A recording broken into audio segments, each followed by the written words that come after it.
Hello friends, કેમ છો? તમને બધાને જય અંબે. તો આજે હું સ્વીટ બનાવવાની છું. તો તમને બતાવું તો હું આ 1.5 લીટર દૂધ લીધું છે. તમે કોઈ બી દૂધ લઈ શકો, ફૂલ ફેટે લઈ શકો અને ઓછા ફેટવાળું હોય ને તો પણ લઈ શકો. હવે આપણે એને ઉકળવા મૂકી દઈએ. તો ફ્રેન્ડ્સ, આમાં મેં સાકર દરી હતી એટલે આ થોડુંક વ્હાઈટ છે ચાર.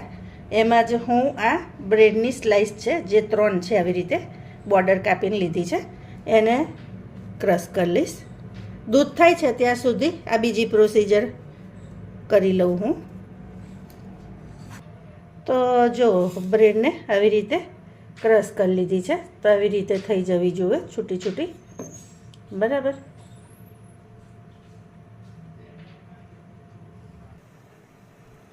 તો જો ફ્રેન્ડ્સ, આપણે દૂધને બને ને એટલું ઉકળવા દેવાનું. આવી રીતે ઉકળે ને અને અડધું થાય ને ત્યાં સુધી એને રવા દેવાનું.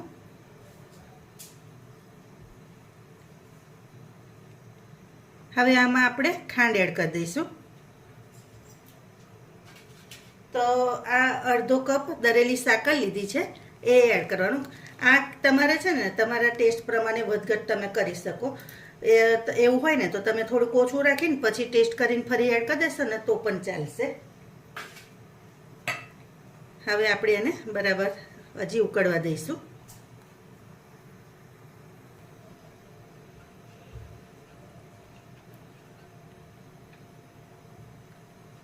જો તમે જોઈ શકો છો દૂધ બરાબર ઉકળે છે. હજી એને વધારે થવા જ દેવાનું.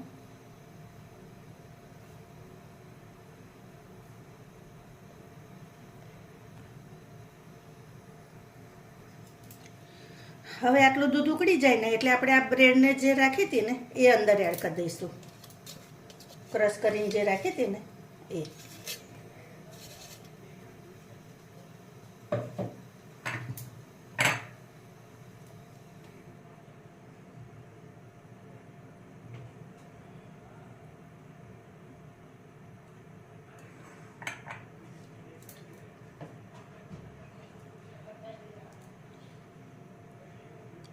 આ કસ્ટર્ડ પાવડર છે, દૂધમાં 3 ચમચી એડ કર્યો હતો. તો આપણે એને અંદર હલાવતા હલાવતા એડ કરી દેવાનું. એકવાર આવી રીતે હલાવી લેવાનો બનાવ્યા પછી. તો ધીરે ધીરે એડ કરતું જવાનું અને હલાવતા જવાનું.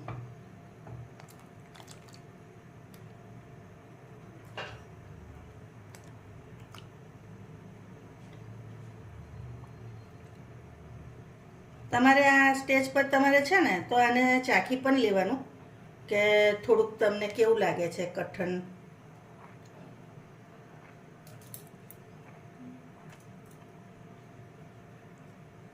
સુગર ઓછી હોય ને તો આ ટાઈમે તમારે એડ કરી દેવાની. હવે આને 2 મિનિટ થવા દઈએ પછી આપણે એને બંધ કરી દઈશું.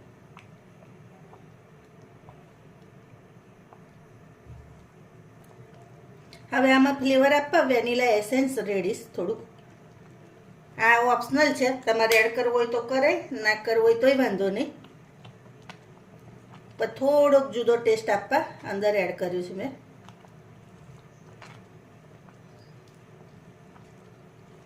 હવે આપણે આને બંધ કરી દઈશું. હવે ગેસ બંધ કરી દીધો છે. હવે આને થોડીક વાર આપણે ઠંડુ થવા દઈશું.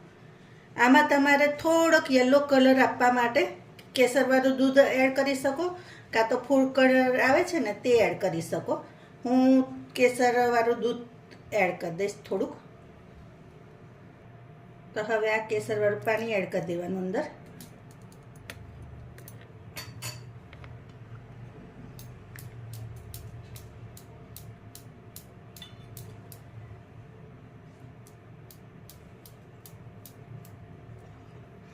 તો જો સરસ કલર આવી ગયો ને. અને ફ્રેન્ડ્સ, બોલવામાં થોડીક મને આજે તબિયત મજા નહીં ને એટલે ભૂલ પડે છે, તો એના માટે સોરી.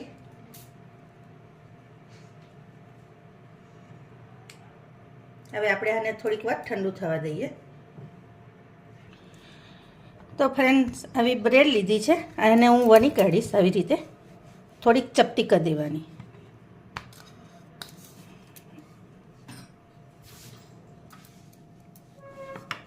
આટલી પતલી કરી દેવાની.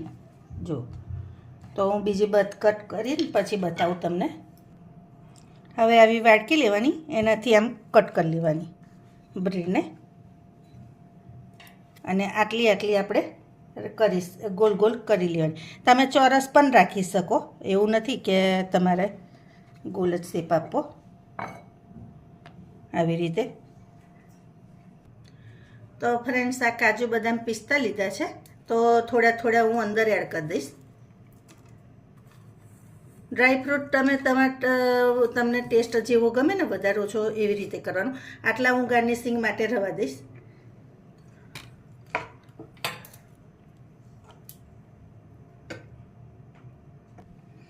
હવે આ બ્રેડ છે ને એને આમ કરી અને આપણે આમ ચપટી કરી લઈશું થોડી, અને પછી એને રોલ કરી લઈશું.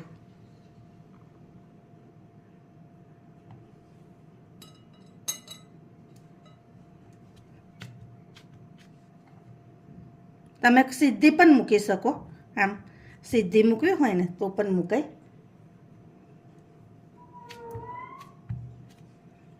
આવી બધી આવી કરી લઈશું. હવે કાચનો બાઉલ લીધો છે જેમાં હું સ્વીટ એડ કરવાની છું. તો પહેલાં આવી રીતે રબડી એડ કરી દેવાની, નીચે બધી જ સાઈડેથી મૂકી દેવાની.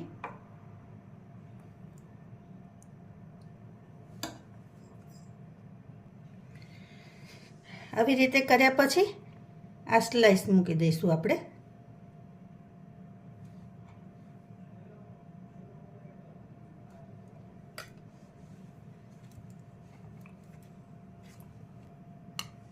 હવે પાછી ઉપરથી એડ કરી દેવાની.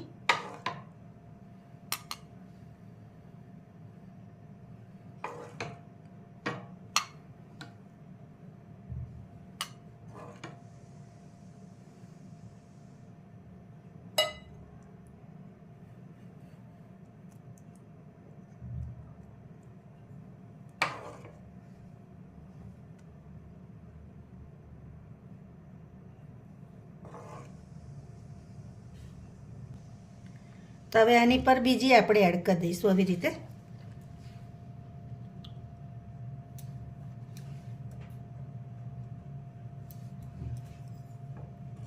અને ઉપરથી ફરી રબડી એડ કરી દેવાની. આ ખાવામાં ખરેખર બહુ સરસ લાગે. તમે એકવાર ટેસ્ટ બનાવી જોજો અને ટેસ્ટ કરજો, પછી કહેજો મને.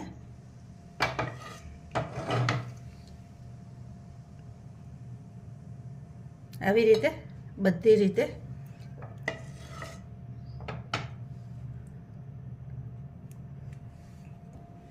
હવે ઉપરથી આપણે ગાર્નિશિંગ કરી દઈશું.